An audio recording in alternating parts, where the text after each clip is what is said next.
Start करेंगे। 5th chapter है ये और इस चैप्टर का नाम है इंट्रोडक्शन टू यूक्लिड्स ज्योमेट्री, ठीक है। और ये है क्लास 9th के लिए 5th चैप्टर है ये। इसमें क्या है कि हम ज्योमेट्री के बारे में पढ़ेंगे, ठीक है। ज्योमेट्री क्या है और इसमें क्या होता है, और अगर हम क्या कहते हैं बाय वर्ड देखेंगे कि क्या मतलब है ज्योमेट्री का। जियो का जो मीनिंग है वो अर्थ है, ठीक है, और मेट्री का मतलब होता है मेजरमेंट। तो इसका मतलब है हम इससे मेजर करते हैं अर्थ।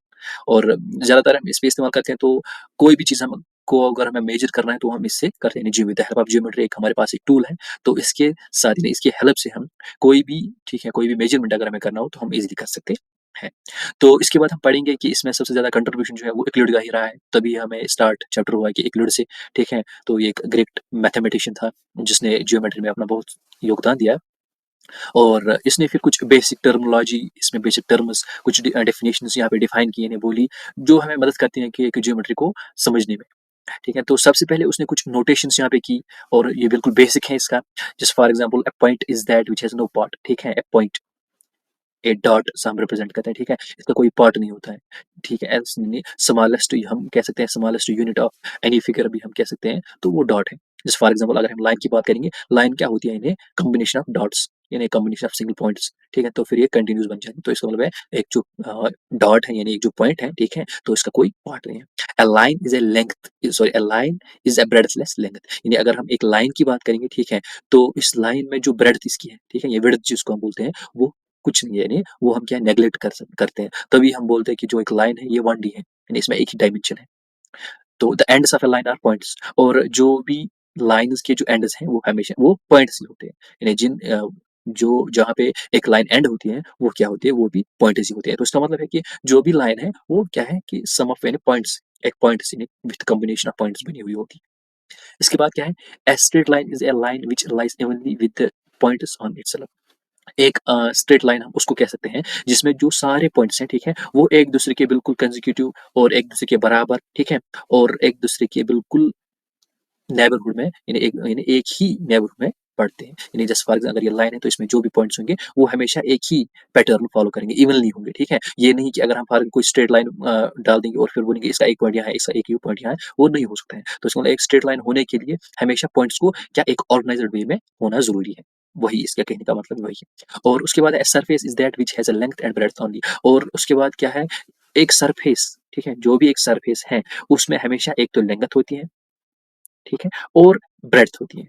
यानी ये चूंकि अब क्या बेसिक टर्मिनोलॉजीज हैं जियोमेट्री में, जियोमेट्री को समझने के लिए, जैसे फॉर एग्जांपल पॉइंट है पहले, उसके बाद है लाइन, उसके बाद है सरफेस, ठीक है, उसके बाद है 3D फिगर। तो ये सारी चीज हैं जो हमें यानी समझनी है एक जियोमेट्री को समझने के लिए, और ये बिल्कुल बेसिक चीज है। फॉर एग्जाम्पल यहाँ पे सरफेस की बात इसने की है, यानी जिसमें 2 डायमेंशन है, यानी जिसमें सिर्फ लेंथ और ब्रेड्थ है, और लाइन है उसमें सिर्फ बस लेंथ ही है, ब्रेड्थ उसमें कुछ नहीं है। तो ये पॉइंट्स हैं ये। और उसके बाद है the edges of a surface are lines, और हमेशा जो भी सरफेस होगी, ठीक है, कोई भी सरफेस अगर आप लोगे तो उसके जो एजेस हैं वो हमेशा लाइन ही होंगे। यानी इसके कहने का मतलब है, जस्ट फॉर एग्जांपल अगर हम कंसीडर करें ये हमारे पास एक रेक्टेंगल है, ठीक है। तो अगर ये रेक्टेंगल इसका जो एज है, यानी इसको जो साइड, ये वाली जो साइड इसका है, ये मोस्टली हम एज इस्तेमाल करते हैं 3D फिगर्स में, बट मैंने यहाँ पे एक एग्जांपल ली, हम एज इसको भी बोल सकते हैं। तो इसका मतलब जो एज है ये हमेशा एक लाइन ही है, एक स्ट्रेट लाइन है। जैसे फॉर एग्जाम्पल अगर हम 3D की बात करेंगे, ठीक है, तो अगर हम क्यूब या क्यूबाइड की बात करेंगे, उसमें जो एजेस हैं ये वाले, ये हमेशा क्या है, ये लाइन। और उसके बाद plane surface is a surface which lies evenly with the straight lines on itself, और एक प्लेन सरफेस, ठीक है, एक प्लेन से कोई भी हो सकती है, ये जरूरी नहीं है रेक्टेंगल है, स्क्वायर भी होता है, और एक सर्कल भी एक प्लेन सरफेस ही है, ठीक है। क्या कहता है, a plane surface is a surface which lies evenly with straight lines on itself, यानी जो इवनली यानी विद स्ट्रेट लाइंस के साथ जो रिप्रेजेंट, यानी जो अपने आप को ट्रेस करता है, यानी इसमें क्या है, ये स्ट्रेट लाइंस की वजह से बन जाता है। तो ऑब्वियसली सी बात है कि जब ये स्ट्रेट लाइंस पढ़ेंगे, जब ये स्ट्रेट लाइंस मिलेंगे तो हमें एक प्लेन सरफेस आती है, यानी या हम ये भी कह सकते हैं plane surface contains infinite number of straight lines, यानी अगर हम क्या कहते हैं स्ट्रेट लाइंस को आपस में जोड़ेंगे, ठीक है, तो अल्टीमेटली कोई ना कोई फिगर ये बना ही देंगे, ठीक बात है। तो इसके बाद हम ये कुछ छोटी-सी बातें थी जो हमें याद रखनी है, और जो हम इनफैक्ट जानते भी हैं, अगली क्लास में पढ़ते हैं ये बातें। और उसके बाद हम कुछ 1-2 टर्म्स जो यहाँ पे नए से इंट्रोड्यूस करेंगे, वो ये है कि हमें पोस्टुलेट पढ़ना है, ठीक है? पोस्टुलेट, और दूसरा एग्ज़म्स। पोस्टुलेट्स, ठीक है? The term postulate is used for the assumption that were specified to geometry. यानी पोस्टुलेट यानी यहाँ पे इसने टर्म एक यूज किए हैं जो सिर्फ हम यूज करते हैं ज्योमेट्री में। यानी ज्योमेट्री में अगर हमें कोई भी स्टेटमेंट हमें बताना है, कोई भी स्टेटमेंट अगर हमें प्रूव करना है तो वो हम यूज करते हैं, यानी वो हम दिखाते हैं इन टर्म्स ऑफ पोस्टुलेट्स। बिल्कुल जिसका प्रूफ हो उसको हम पोस्टुलेट कहते हैं, और ये ज्यादातर हम ज्योमेट्री में यूज करते हैं। उसके बाद axiom are often called common notations. ठीक है, कॉमन नोटेशंस के लिए हम एग्जाम इस्तेमाल करते हैं, यानी they are assumption used throughout mathematics.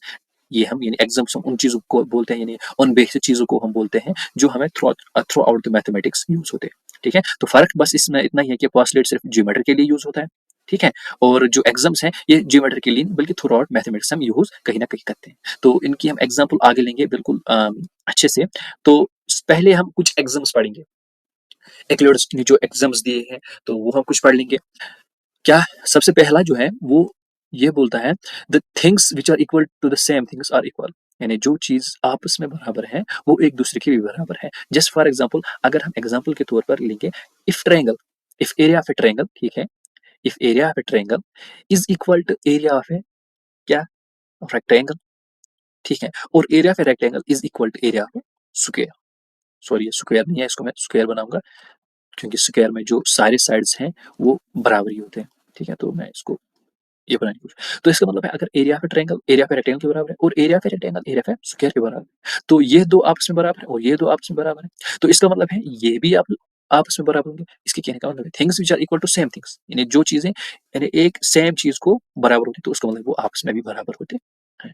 और ये आप क्या कहते हैं रिलेशंस में भी लेते हैं कि फॉर एग्जाम्पल अगर ए, ठीक है, बी का भाई है और बी सी का भाई है तो इसका मतलब ए बी सी का भाई है, यही हम यूज करते हैं। इसका दूसरा जो क्या है एग्जाम है, इफ इक्वल और added to equals then wholes are equal. यानी अगर हम जितना हमने एक साइड को यानी जितना हम एक साइड को ऐड करेंगे, ठीक है, तो उतना अगर हम दूसरी साइड भी ऐड करेंगे तो कोई फर्क नहीं पड़ने वाला। जस्ट फॉर एग्जांपल क्या कहते हैं, इफ इक्वल्स आर एडेड, अगर हम बराबर, ठीक है, इस तरह अगर हमारे पास कोई क्वांटिटी है ए इज इक्वल टू बी, इस तरह अगर हम कोई चीज, ठीक है, ऐड करेंगे या सब्ट्रैक्ट करेंगे और वही यहाँ इस तरह भी सब्ट्रैक्ट करेंगे तो कोई फर्क नहीं पड़ने वाला है। ठीक है, और ये वही है दूसरा और तीसरा एक एक बस इसमें ऐड है और इसमें सब्ट्रैक्ट है।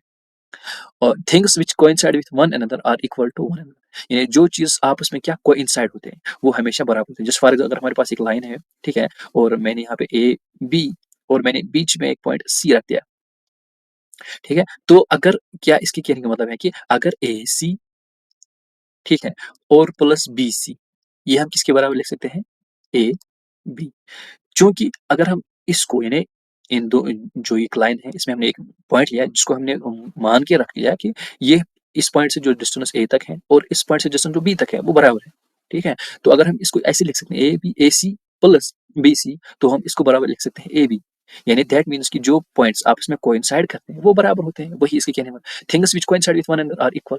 जस्ट फॉर एग्जांपल अगर हम ए और सी देखें, ए और सी, और फिर क्या है बी और सी, बी और सी, यहाँ पे हमें अगर हम देखेंगे पॉइंट्स कोइंसाइड होते कौन है, ठीक है, तो इसका मतलब है ए और बी आपस में, यानी ये किसके बराबर होता है, ए और बी के बराबर। The whole is a greater than a part, ये आपने पढ़ा भी होगा, फ्रैक्शन में है, ठीक है, क्या है कि whole whole quantity is always greater than a part. Just for example अगर हम लेंगे one would always be greater than 2/3, ठीक है, यानी वन वुड ऑलवेज बी, जो कि वन होल है। या हम इस तरह भी लिख सकते हैं, फॉर एग्जांपल अगर हमारे पास कोई चीज है तो अगर हमने इसको पार्ट कर लिए, हमने फॉर एग्जांपल फर्ज किया हमने 4 पार्ट इसको कर दिया, तो इसका मतलब ये पार्ट, ठीक है, हमेशा छोटा ही होगा। यानी इसके कहने का मतलब है कि जो ये सारा है और फिर अगर हम उसमें ये पार्ट लेंगे और सब सारी क्वांटिटी जो थी और उसमें से ये पार्ट अगर हम कंपेयर करेंगे तो ऑब्वियसली बात ये है कि जो ये सारा वो ऑलवेज यानी जो होल पार्ट जो था, होल जो है वो हमेशा बड़ा होगा एज कम्पेयर टू इसके एक हिस्से से, वही इसके कहने का मतलब है।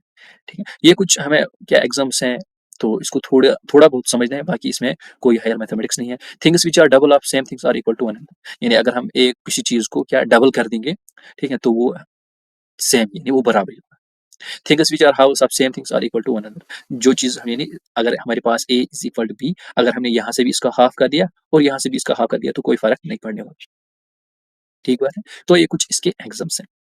इसके बाद हम करेंगे, इसके बाद हम कुछ पोस्टलेट्स पढ़ेंगे, और ये बात भी जरूरी है जो पोस्टलेट्स होते हैं इनके लिए जरूरी प्रूफ होना चाहिए, कुछ के लिए है और कुछ के लिए नहीं है, लेकिन प्रूफ इनमें मैथमेटिक्स में ज्यादातर यानी ज्योमेट्री में ज्यादातर होता है। अगर हम देखेंगे पहला जो पोस्टलेट फर्स्ट है, a straight line may be drawn from any point to any other point, यानी इसके कहने का मतलब है कि ज्योमेट्रिकल रिप्रेजेंटेशन अगर हम इसकी करेंगे, क्या बोलता है कि अगर हमारे पास यानी अगर हम किसी भी स्ट्रेट लाइन की बात करेंगे, वो हम कहीं भी 2 पॉइंटों के दरमियान डाल सकते हैं। जैसे फॉर एग्ज़ाम्पल अगर मैंने एक पॉइंट यहाँ पे लिया और दूसरा मैंने यहाँ पे ले लिया, ठीक है? अब मैं इन 2 पॉइंट्स के दरमियान ईज़िली एक लाइन ड्रा कर सकता हूँ। यानी यहाँ पे 1 पॉइंट लिया, यहाँ पे 1 पॉइंट लिया, ठीक है? तो इन 2 पॉइंट्स के दरमियान मैं ईज़िली एक लाइन ड्रा कर सकता हूँ। यानी इसके कहने का मतलब है कि a line straight line may be drawn from any points to any other points। एक पॉइंट मैंने यहाँ लिया, एक यहाँ, यानी आप कहीं भी ले सकते हो, यहाँ, यहाँ और इन दोनों को बस क्या करना है काम, इनको ज़िगज़ैग या और किसी कर्व में जॉइन नहीं करना बल्कि स्ट्रेट में करना है। तो इसका मतलब है कहीं भी 2 पॉइंट्स के दरमियान हम क्या है, एक स्ट्रेट लाइन ड्रा कर सकते हैं, ठीक है? और इसी जो पोस्टुलेट इसमें थोड़ा-सा इन्होंने क्या एक एग्ज़ाम और एक एग्ज़ाम निकाला कि given 2 distinct points there is a unique line that pass through. यानी यही इसी से इसी पोस्टुलेट से इन्होंने एक एग्ज़ाम निकाल लिया। क्या वो एग्ज़ाम क्या है कि ये इसके कहने का मतलब है कि डिस्ट्रिक्ट 2 पॉइंट्स ठीक है, अलग-अलग अगर हम given 2 distinct points there is always a unique, ठीक है? There is always a unique line that pass through them. यानी जो 2 अलग-अलग पॉइंट्स अगर हम देखेंगे, ठीक है? इसने डिस्टिंक्ट मतलब डिफरेंट उनमें यानी डिफरेंट कहने का मतलब इसका है कि उनमें वो एक साथ ही वो कोइंसाइड नहीं होंगे। यानी अगर हम ए पॉइंट लेंगे तो दूसरा भी यहीं पे है। नहीं, इसने कहा बिल्कुल डिस्टिंक्ट तो अलग-अलग है, उनमें कुछ डिफरेंस है, वो दूर है आपस में। तो अगर हम देखेंगे 2 डिस्ट्रिक्ट पॉइंट्स हैं, ठीक है? There is a unique line pass through. यानी यहाँ से सिर्फ यूनिक का मतलब है कि सिर्फ एक ही लाइन इन 2 पॉइंट से पास हो सकती है, यानी एक ही स्ट्रेट लाइन इन 2 पॉइंट से पास हो सकती है। पहले इसके पोस्टुलेट कहने का मतलब है आप कहीं भी 2 पॉइंट से एक स्ट्रेट लाइन ड्रा कर सकते हैं। दूसरा वहीं से एक एग्ज़ाम निकाला हमने कि आप ये जानिए अगर आप 2 पॉइंट्स की बात कर रहे हो, तो वहाँ पे सिर्फ एक ही यूनिक लाइन पास होगी। जिस फॉर अगर मैं यहाँ पे 1 पॉइंट लूँगा तो यहाँ और इन 2 पॉइंट्स के दरमियान सिर्फ बस एक ही स्ट्रेट लाइन पास होगी। बाकी आप कोई पॉसिबिलिटी है ही नहीं कि आप देखो कि जहाँ पे स्ट्रेट लाइन बनती हो और वो इन्हीं 2 पॉइंट से पास हो जाए। अगर आप फ़र्ज़ कर लें यहाँ पे अगर मैं डाल दूँगा ये एक स्ट्रेट लाइन तो ये यहाँ की तरह जाएगा। लेकिन मुझे इस पॉइंट और इस पॉइंट में देखना कि कोई और पॉसिबिलिटी है क्या इस लाइन को पास करने में? नहीं। तो इसका मतलब है आप हमेशा जब भी आप देखोगे 2 पॉइंट से हमेशा एक ही लाइन यानी एक यूनिक लाइन पास होगी। 1 पॉइंट से ऑब्वियसली बहुत सारी लाइन्स पास होंगी, ठीक है? 1 पॉइंट पे है तो बहुत सारी लाइन्स होंगी, लेकिन जब 2 पॉइंट्स हैं तो ओनली 1 लाइन। तो इसी तरह हो गया ये एग्ज़ाम और पोस्टुलेट 2 है a terminate line can be produced infinitely, ठीक है? और जो एक अगर हम टर्मिनेट लाइन इसके कहने का मतलब है अगर हम लाइन सेगमेंट की बात करेंगे, ठीक है? तो वो हम बिल्कुल क्या कर सकते हैं, उसको हम एलोंगेट कर सकते हैं। फॉर अगर मैं यहाँ पे एक लाइन सेगमेंट की बात करूँगा, ठीक है? ये यहाँ पे मैंने एक लाइन सेगमेंट की है, तो इसको मैं यहाँ से भी एक्सटेंड कर सकता हूँ और यहाँ से भी एक्सटेंड कर सकता हूँ। इसके कहने का मतलब यही। और तीसरा postulate, a circle can be drawn with any centre and any radius. एक सर्कल को हम ड्रा कर सकते हैं, कोई भी रेडियस हम ले सकते हैं और हम कोई भी उसका सेंटर यानी ले सकते हैं with any centre and any radius. ठीक है, जैसे फॉर एग्जांपल मैं यहाँ पे एक सर्कल ड्रा कर सकता हूँ, ठीक है? यहाँ पे मैंने एक सर्कल फॉर एग्जांपल फर्ज़ करें मैंने ड्रा कर दिया, तो यहाँ पे मैंने इसका सेंटर यहाँ पे ऑब्वियसली बीच में ही होगा और रेडियस यहाँ पे 1 कर दिया या 3 सेंटीमीटर का कुछ भी रख सकता हूँ। दूसरा मैंने डाल दिया, ठीक है? यहाँ पे मैंने सेंटर इसका 2 ही रख दिया, 2। तो इसका कहने का मतलब है कि हम किसी भी कोई भी सा रेडियस और कोई सा रेडियस अगर चुन लेंगे तो उसका सेंटर भी वही अकॉर्डिंग टू दैट आएगा, तो हम बना सकते हैं। ये ज़रूरी नहीं है कि हमें बस यही सर्कल हम बना सकते हैं जिसका 3 हो, कोई भी हम बना सकते हैं। तो उसके बाद क्या है, all right angles are equal to one another, यानी जो भी राइट एंगल्स का क्या होता है, इन्हें जो 90 डिग्री होती है वो हमेशा एक दूसरे के बराबर होती है। जैसे फॉर एग्जाम्पल अगर हम यहाँ पे एक रेक्टेंगल लेंगे, ठीक है? यहाँ पे भी ये 90 डिग्री बना रही है, यहाँ पे भी, यहाँ पे भी, यहाँ पे भी। तो इसकी कहने का मतलब अगर ये राइट एंगल है, ये भी राइट एंगल है, तो इसका मतलब है इन दोनों का जो ठीक है, ये दो जो एंगल्स है ये आपसे बराबर होंगे, ये राइट, तो ये बराबर होंगे। All right angles are equal to one, यानी एंगल्स आपस में राइट एंगल्स आपस में बराबर है। तो उसके बाद है postulate 5, if a straight line falling on a two straight line makes the interior angles on the same side of it together less than the two right angles, then the two straight lines if produced independently meet on the side on which the sum is less than, यानी the sum is obviously less than 180। तो इसके कहने का मतलब ये है अगर हम कोई लाइन लेंगे, ठीक है? और उसमें ये ऐसी लाइन एक लेंगे, ठीक है? ऐसी नहीं, मैं इसको थोड़ा सा चेंज कर दूंगा। ये लगता है ये कॉम्प्लेक्स है लेकिन है ही नहीं है। ऐसी एक लाइन है और ऐसी मान लो एक लाइन है और यहाँ पे इसने इंटरसेक्ट कर दिया इसको। ये है पी क्यू आर एस, ठीक है? यहाँ पे इसको मैं रख दूंगा ए बी। इसी कहने का मतलब है अगर दो लाइंस ठीक है और उनका कोई लाइन अगर इंटरसेक्ट करती, कोई भी लाइन अगर इनको इंटरसेक्ट करती है, जो इनकी इंटीरियर एंगल्स हैं, ये वाले एंगल्स, ठीक है? आई होप आप इसको फॉलो कर रहे होंगे। जो यानी ये दो एंगल्स हैं, ये 2 angles in angle 1 plus angle 2 अगर इनका सम क्या लेस देन, ठीक है, लेस देन 180 होगा तो इसका मतलब है ये इस AB के लेफ्ट साइड में कहीं न कहीं पे इंटरसेक्ट कर ही देंगे। समझ आ रही है बात? यानी अगर इन 2 एंगल्स का सम लेस देन 180 है तो इसका मतलब है अगर हम इनको एक्सटेंड करेंगे ये आपस में क्या मीट कर देंगे। जिस तरह अगर फॉर एग्जाम्पल मैं इनको थोड़ा-सा मैंने बनाया तो यहाँ कहीं आगे पॉइंट पे ये मीट करते हैं। ये प्रॉपर्टी हमें ट्रायंगल्स में यूज़ होगी, लाइन्स और एंगल्स में भी यूज़ होगी कि जब वहाँ पे हम दिखा सकते हैं कि अगर हम इनको एक्सटेंड कर सकते हैं इन्हें पैरेलल लाइन का कांसेप्ट आता है, ठीक है? बिल्कुल जिनमें आपस का डिस्टेंस बराबर होता है, ठीक है? तो यहाँ पे जो लाइन्स बोलता है कि अगर इन लाइन्स में क्या लेस देन यानी इन 2 एंगल्स का सम अगर लेस देन 180 है तो इसका मतलब है ये इसके लेफ्ट साइड में कहीं न कहीं यानी ये उस साइड में कहीं न कहीं आपस में मिले जाएँगे। इस लास्ट पोस्टलेट का कहने का मतलब यही। तो उसके बाद है थ्योरम एक है हमारे तो 2 distinct lines can not have more than 1 point in a common.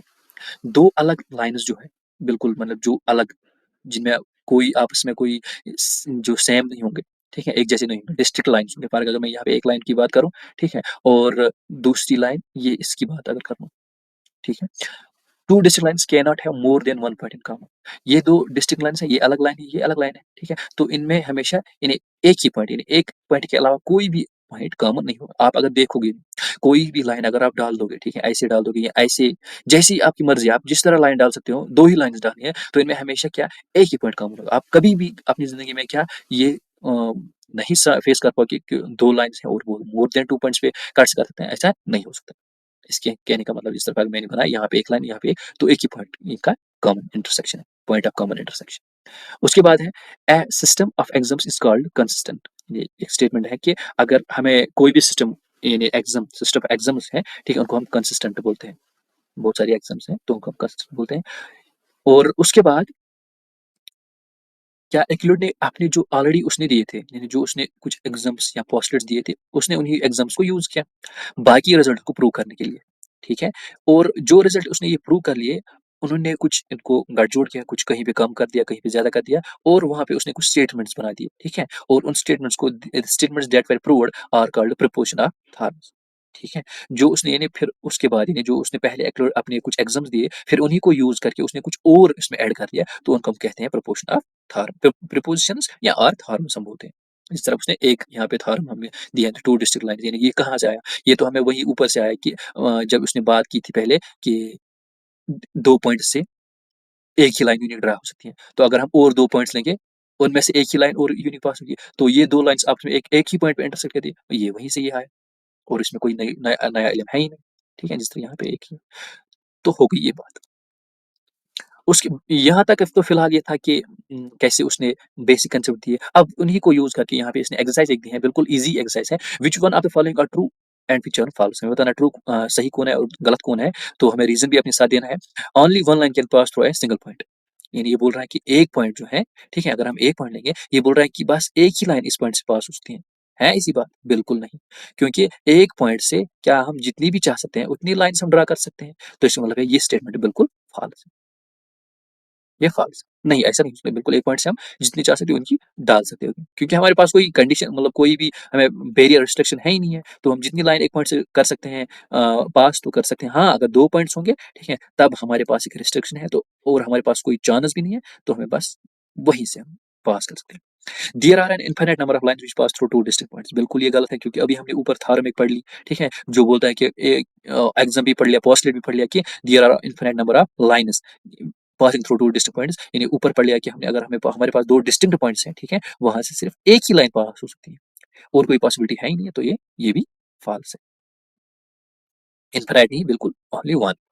A terminate line can be produced independently on both sides। बिल्कुल अभी हमने ऊपर एक पोस्टलेट पढ़ लिया कि अगर हमारे पास कोई भी लाइन सेगमेंट है, ठीक है? तो अगर हम उसको क्या कर सकते हैं, हम उसको बिल्कुल एक्सटेंड कर सकते हैं दोनों तरफ से अगर चाह सकते हैं। अगर हमारे पास स्पेस है तो बिल्कुल कर सकते हैं, इसका मतलब है ट्रू है। If two circles are equal अगर हमारे पास ठीक है, मैंने एक एक सर्कल बना दिया और उसके बाद ये एक दूसरा सर्कल बना दिया। क्या कहते हैं if two circles are equal अगर ये सर्कल और ये सर्कल, ठीक है? ये दोनों आपस में बराबर हैं, then their radius are equal. तो इसका मतलब है इनका रेडियस भी इक्वल है। अभी हमने कहा है कि if equals are equal then the whole are also equal. ठीक है? अगर ये दोनों आपस में बराबर तो इसका मतलब ये इनका भी जो इंटीरियर पार्ट है ये भी बराबर ही होगा। ठीक है? जो ये भी अभी हमने ऊपर एक क्या कहते हैं एक एग्जाम किया था ये उसी का रिजल्ट है। तो हो गया ये बात। तो इसको मैं बिल्कुल लिख लूँगा ट्रू। ठीक है? और उसके बाद हमारे पास इसने कुछ दिया था और उसने कुछ लाइन्स भी यहाँ पे दी थी। जैसे फॉर एग्ज़ाम्पल हमारे पास है यहाँ पे इसने दिया था मैं लूँगा ए बी है, ठीक है? यहाँ पे जो लाइन्स इसने प्रेज़ेंट नहीं किया है, पी क्यू है और यहाँ पे है एक्स वाई। ये बोलता है कि in figure if A B is equal P Q, A B P Q बराबर है और पी क्यू एक्स वाई के बराबर है, then A B is equal to X Y, बिल्कुल ट्रू है। ठीक है, अभी जो हमने सबसे पहला जो हमने क्या किया, पहला एग्जाम जो पढ़ा था कि इफ वन इज यानी if one is equal to another one then they are equal, then they are themselves equal. जो हमने अभी पहला जो पोस्टलेट सबसे पहले पढ़ा है ये उसी का रिजल्ट है, तो इसका मतलब बिल्कुल ये भी ट्रू। उसके बाद हम पढ़ेंगे क्या दूसरा क्वेश्चन है। तो ये क्वेश्चन हमें बोल रहा है कि give a definition for each of the following terms, are there other terms that need to be defined at first, what are they and how much you define them. क्योंकि जब हमने स्टार्ट किया था, जब हम पढ़ रहे थे इसको, तो कुछ टर्म्स हमें ऐसी थी जो हम अनडिफाइंड रहती हैं। जैसे फॉर एग्जाम्पल पॉइंट, पॉइंट को और हम किस तरह डिफाइन कर सकते हैं, क्योंकि हमारे पास उसने बस किया कि जिस विच इज नो पार्ट, लेकिन और हमें हमारे पास कोई मतलब क्या जरिया ही नहीं है जिसको हम इस पॉइंट को डिफाइन कर सकते हैं। तो इसका मतलब फॉर लेंथ, ठीक है, और भी बहुत सारे पॉइंट्स हैं, ठीक है, प्लेन, ये ऐसे टर्म्स हैं जिनको हम और डिफाइन नहीं कर सकते। लाइन, ठीक है, तो इसका मतलब ये अनडिफाइंड या हम ये भी कह सकते हैं ये बेसिक टर्म्स है, क्या फंडामेंटल टर्म ये वो भी कह सकते हैं, या हम कह सकते हैं कि अनडिफाइंड टर्म्स हैं जिनको हम और डिफाइन नहीं कर सकते हैं, इनको हम इनसे ही हम बाकी चीजें डिफाइन करते हैं। ठीक है, तो कुछ टर्म्स हैं और हम तो सबसे पहले पढ़ लेंगे क्या है पैरेलल लाइन्स।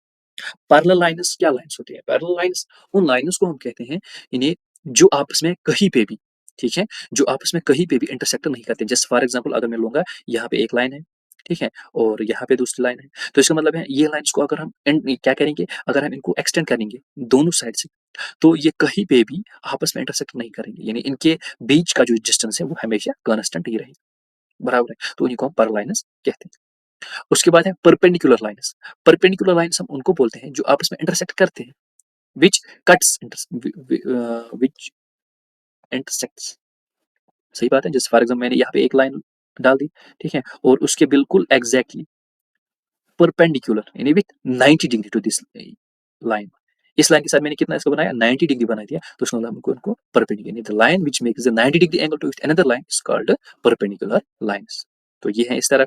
उसके बाद है लाइन सेगमेंट। लाइन सेगमेंट को बिल्कुल हमने डिफाइन किया है कि shortest part of A line, ठीक है, एक लाइन का उसका बिल्कुल हमने छोटा सा कोई भी पार्ट लिया तो उसको हम लाइन सेगमेंट कहते हैं। या हम इस तरह भी डिफाइन कर सकते हैं कि line segment which has and points, ठीक है, लाइन को बिल्कुल एंड पॉइंट नहीं है लेकिन लाइन सेगमेंट को हम एंड पॉइंट कर सकते हैं। और ये भी हमने अभी पढ़ लिया कि अगर टर्मिनल लाइन मतलब लाइन सेगमेंट को हम एक्सटेंड भी कर सकते हैं, ऐसी बात नहीं है, मतलब कर सकते हैं।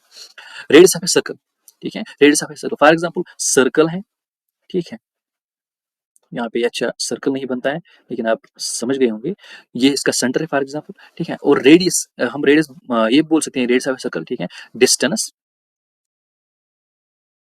फ्रॉम सेंटर टू बाउंड्री, ठीक है, इन्हें distance from centre to boundary, ठीक है, boundary of a circle is known as radius of a circle. तो इस तरह हम डिफाइन कर सकते हैं।